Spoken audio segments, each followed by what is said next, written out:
Hello. In this video, we will explain simple notations in statistics. If we have data, the information will be tabulated usually in columns and rows. When columns represent variables, x1, x2, or x3, etc., like age, and you see here, ID, age, sex, and so on. Those are variables. The age, sex, marital status, race, ethnicity can be here also in the row, in the columns. Those represent variables. It can be noted as x1, x2, x3, x4 as you see here. So age can be a variable x1, sex variable x2.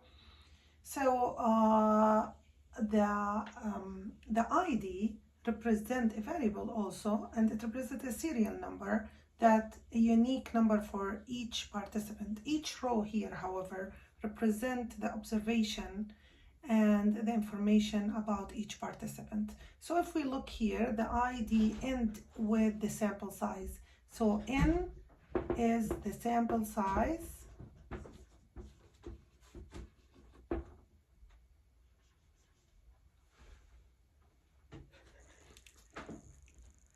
X is the variable, and I is the serial number or the order of the observation or of the value. Now one thing left is the sigma, which is the sum or the total of values of certain variable. So now if I want the sum or the sigma for age, for example,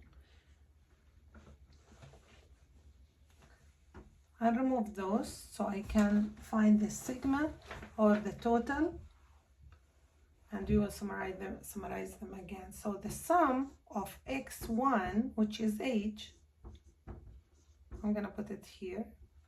The sum of x1 when x equal 1 to n is equal to the sum of those values, which is 22 plus 20 plus 20 plus 18 equal 80.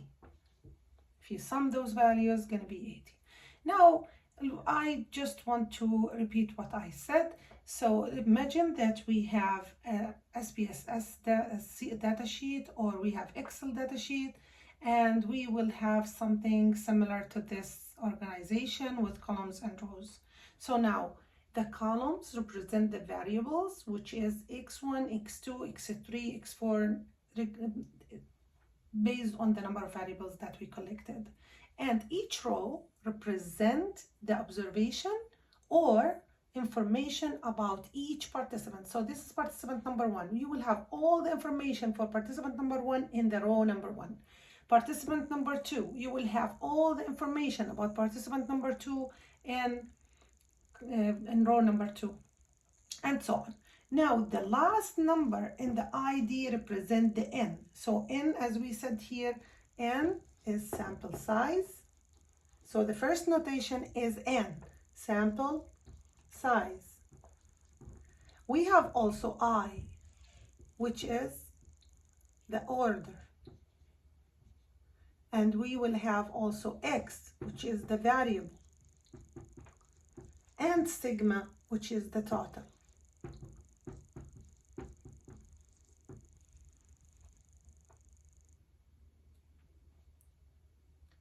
Each value inside the cell represents a value. So the whole row is observation, the column is variable, the value inside the cell is value. The value can be numeric, can be string, or can be alphabet.